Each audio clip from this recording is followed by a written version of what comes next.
میری تنظیم کا نام تھا the young Christian fellowship world wide. یہ پوری دنیا میں اس کا کام ہے. اس کا کام تھوڑا سا دوسرے لوگوں سے الگ ہے.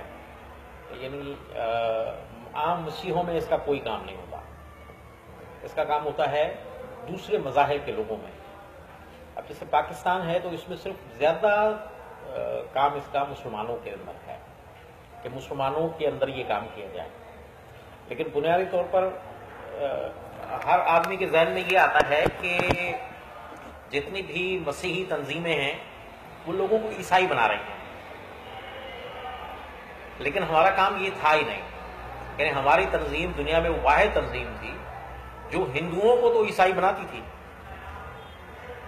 ہندوؤں کو تو بپتسمے دیتے اور عیسائی کرتے, لیکن مسلمان کو عیسائی نہیں بناتے تھے. ہماری تنظیم میں مسلمان کو عیسائی بنانا ممنوع تھا. اس پہ پابندی لگی ہوئی تھی. کام کرتے تھے آپ؟ نہ کام مسلمانوں میں تھا. تو مسلمانوں کو عیسائی نہیں بنانا تھا. یہ خاص الگ معاملہ ہے. کیا کرنا تھا؟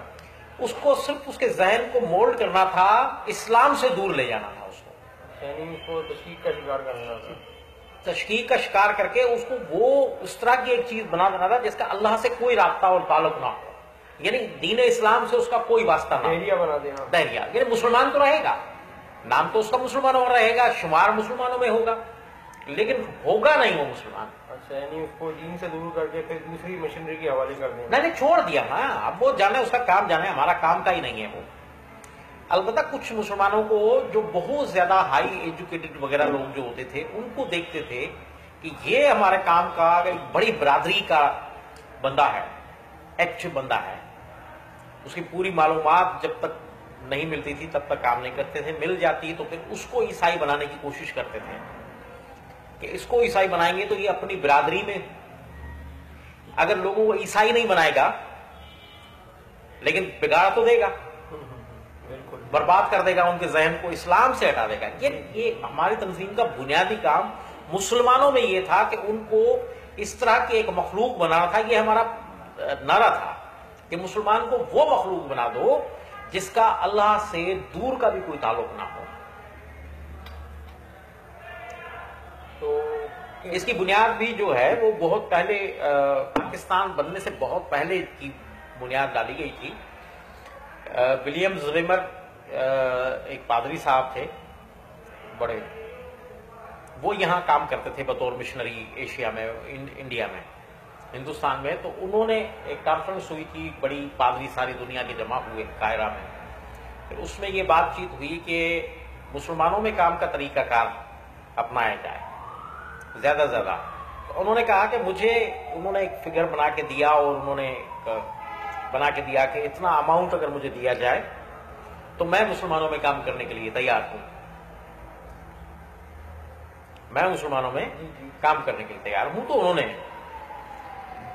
سارے مشنری سارے دنیا کے جو جمع ہوئے تھے انہوں نے کہا کہ ٹھیک ہے ہم آپ کو فنڈ دیں گے, اور ان کی مرضی کے مطابق جو انہوں نے پیسے مانگے تو وہ ان کو دیے گئے. تو انہوں نے کہا کہ اس کا رزلٹ کب آئے گا؟ تو انہوں نے کہا اگلے سال ہم سے, اگلے سال کی کانفرنس میں میں اپنے سارے جو فگرز پیش کروں گا, اپنی کارکردگی ساری ظاہر کر دوں گا تم لوگوں پر. تو اگلا سال گزر گیا. سال کے بعد سب لوگ جمع ہوئے, سارے مشنریز پوری دنیا کے, یہ بھی تشریف لائے. پوچھا گیا جی بتائیے آپ نے کتنے لوگوں کو, مسلمانوں کو عیسائی بنایا؟ ان کا جواب بڑا حیران کن تھا. انہوں نے کہا ایک کو بھی نہیں. انہوں نے کہا ایک کو بھی نہیں. تو پیسے؟ انہوں نے کہا پیسے سارے خرچ ہو گئے. مشنری نے کہا کہ آپ نے پیسے بھی سارے خرچ کر دیے, آپ نے ہم سے بات کی تھی کہ میں مسلمانوں میں کام کروں گا, اور آپ نے پیسے بھی خرچ کر لیے, اتنا اماؤنٹ بتایا ہم نے, اتنی بھاری رقم آپ کو دی, وہ بھی خرچ ہو گئی, اور مسلمان ایک بھی عیسائی نہیں بن سکا. تو اس نے کہا کہ میں نے اس لیے تھوڑی پیسے لیے تھے کہ میں مسلمانوں کو عیسائی بناؤں گا. اس نے کہا آپ لوگوں کو جانتے ہی نہیں ہیں, اس کے الفاظ جو ہیں دنیا کی بڑی بڑی سیمنریز میں جو ہے وہ تختیوں پر لکھے ہوئے ہیں. ان کے الفاظ کیا ہیں؟ ان کے الفاظ ہیں کہ میں مسلمانوں کو اتنی بڑی فضیلت کے قابل ہی نہیں سمجھتا جو فضیلت ہم مسیحوں کو یسوع کے خون میں دھلنے کے سبب سے حاصل ہوئی ہے. اللہ اکبر, یہ بات میرے کو پہلے بھی کسی نے بتائی تھی یہ بات. تو وہ پرنٹ بھی ہو چکی ہے اس میں, ضرب مومن میں. اچھا. انہوں نے کہا کہ میں اس بڑی فضیلت کے قابل نہیں سمجھتا مسلمانوں کو. تو وہ سارے مشنری خوش ہوئے، لیکن انہوں نے کہا کہ خوشی تو ہوئی لیکن تم نے کیا کیا؟ پیسے کہاں خرچ کیے؟ اس نے کہا پیسے میں نے ان کے دماغ کو خراب کرنے پر لگائے ہیں، ان کو دین اسلام سے دور لے جانے والے سارے کام میں نے کیے ہیں، یعنی بڑھاوا دیا ہے ان سارے کاموں کو، وہ سارے عمل جو اسلام اور قرآن اور حدیث کے خلاف ہے، بالکل سنت ہے، میں نے ان کو بڑھاوا دینے کے لیے یہ سارا پیسہ خرچ کیا.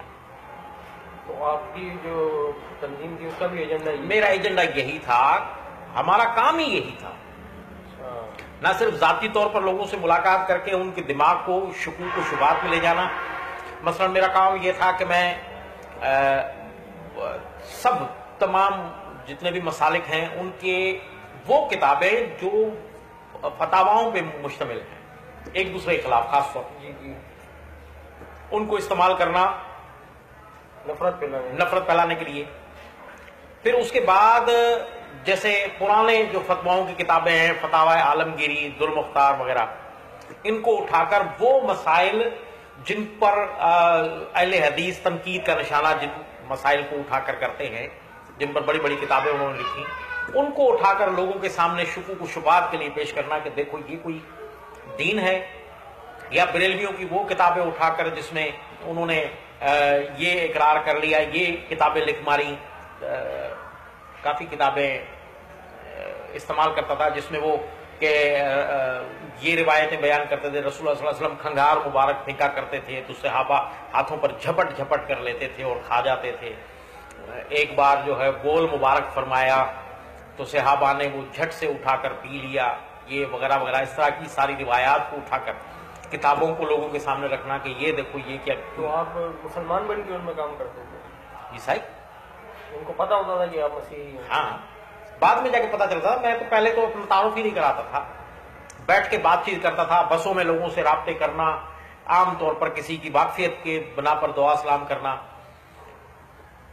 اور اس طرح سے کسی کے پاس جانا کہ میں مسیحی ہوں، میں سیکھنا چاہتا ہوں، اسلام کو سمجھنا چاہتا ہوں، آپ میری رہنمائی کیجیے.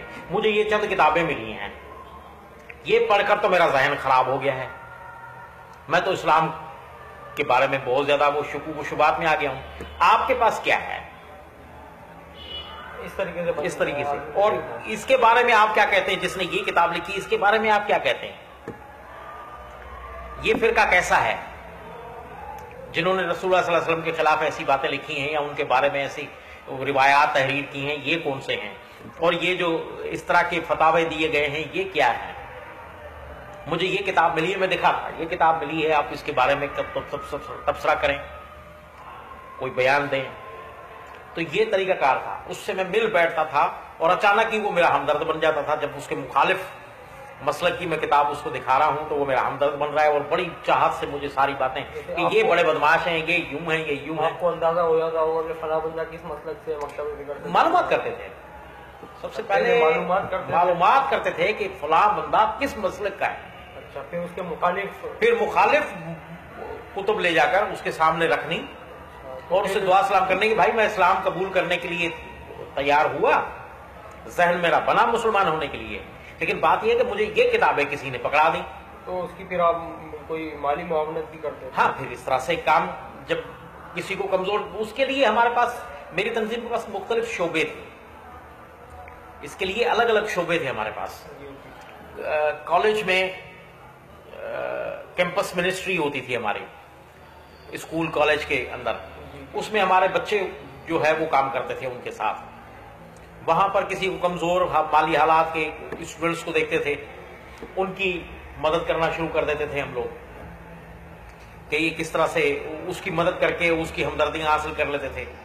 تو پھر اس کے گھر میں چلے جاتے تھے، اس کی گھریلو امداد کرتے تھے گھر میں جا کر اس کی. اسی طرح سے الگ الگ جو شعبے تھے ان کو میں نے منسٹریوں کا نام دیا ہوا تھا. الگ الگ منسٹری تھی، اس کا ایک الگ سربراہ بنایا ہوا تھا میں نے، وہ اپنے شعبے کو سنبھالتا تھا، اپنی منسٹری کو وہی سنبھالتے تھے. اس میں ہم نے مزارات کی ایک منسٹری بنا رکھی تھی، محرم کی ایک منسٹری بنائی ہوئی تھی، عید میلاد النبی کی ایک منسٹری تھی ہماری. یعنی وہ اسی موقع پر سرگرم ہوتے ہیں، اسی موقع پر ان کا کام اسی موقع کے لیے ہوتا تھا.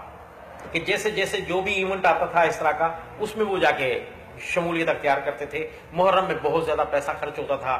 مزارات منسٹری جو تھی اس پہ بہت زیادہ پیسہ ہمارا خرچ ہوتا آپ تھا. کو فنڈ کون کرتا تھا؟ باہر سے سارے فنڈز آتے تھے. ابھی بھی باہر سے آتے ہیں؟ سب کو باہر سے ہی آتے ہیں. یہاں تو سب بھوکے ننگے ہیں. یہاں کے جتنے بھی عیسائی ہیں وہ سب بھوکے ننگے. اب بھی وہ باہر کے امداد کے منتظر رہتے ہیں. یہ سارا کھیل پیسوں کا ہے. پاکستان میں سارا ڈرامہ جو چل رہا ہے نا, جو جتنی زیادہ بکواس کرتا ہے وہ اتنا ہی زیادہ ان کی نظر میں معتبر اور بہترین اور زبردست کارکردگی والا بن جاتا ہے. جیسے سیمی سیمسن ہو گیا. جی جی, یہ اس طرح کے لوگوں کو اٹھا کے لے جاتے ہیں. جو جوشوا ہے, جوشوا اسلم, جی, یہ میرے ساتھ دھکے کھاتا تھا. دھکے کھانے والا ڈگ روڈ پر میرے ساتھ کام کرتا تھا. ڈگ روڈ پر جو ہے وہ اس کا ایک معمولی سا کچا گھر تھا. بھنگی کی اولاد ہے.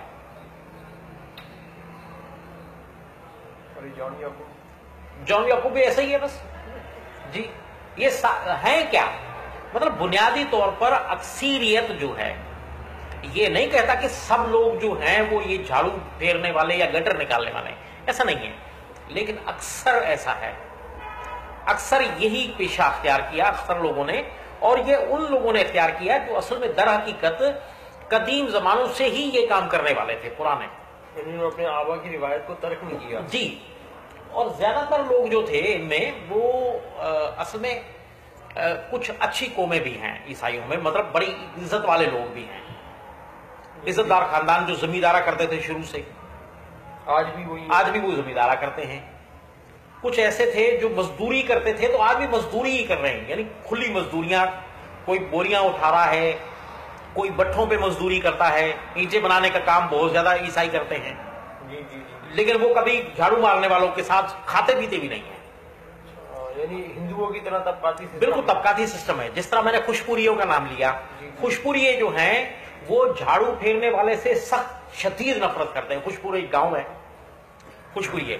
اچھا, اس طرح جو گاؤں کے رہنے والے جو اکثر عیسائی ہیں جو زمیندارہ کرتے ہیں, کھیتی باڑی, وہ ان جھاڑو پھیرنے والوں سے رشتہ ناتا کوئی تعلق نہیں رکھتے.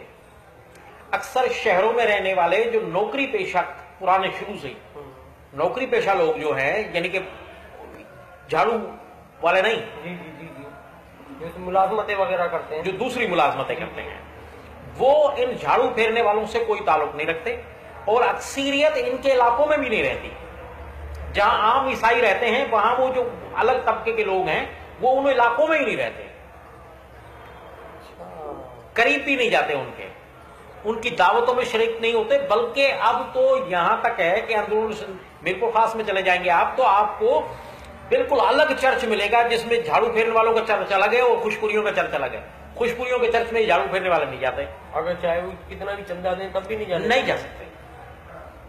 اور خوشپوری ان کے علاقوں میں جو چرچ بنے ہوئے کچھ بھی ہو جائے اس میں نہیں جائیں گے. ایک ہی فرقے کے لوگ ہیں, وہ بھی کیتھولک ہیں, دوسرے بھی کیتھولک ہیں, لیکن ایک دوسرے کے ساتھ اٹھنا بیٹھنا کھانا پینا یہ سب بالکل ترک ہے. اب یہاں تک طبقاتی نظام تھا کہ میں جب ان لوگوں میں جایا کرتا تھا بطور پادری, اپنے لوگوں میں بھی جانا پڑتا تھا, تو میرے بیوی بچے تک مجھ سے ناراض ہوتے تھے. میری بیوی بہت سخت ناراض ہوتی تھی مجھ سے. وہ کہتی تھی, میں جب میں گھر میں آتا تھا تو یہ حقیقی بات بتا رہا ہوں, حالانکہ یہ بہت عام عیسائیوں کو بیچاروں کو نہیں پتا ہے, یہ حقیقی بات ہے. کہ جب میں گھر میں آتا تو میری بیوی کہتی جوتی وہاں دروازے کے پاس, کپڑے وہاں اتارو اور فوراً باتھ روم کے اندر چلے جاؤ ننگے پاؤں, میں آپ کو کپڑے دے رہی ہوں, چینج کرو, نہا کے واپس اپنے گھر میں آؤ. ان کپڑوں کے ساتھ آپ گھر میں داخل نہیں ہونا, آپ بھنگیوں کے گھر سے ہو کے آئے ہو.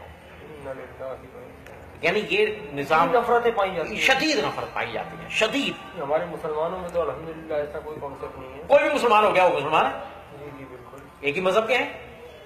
تو یہ بات ایسی تھی, یہ ایسا معاملہ ہے, یہ پورے پاکستان میں موجود ہے.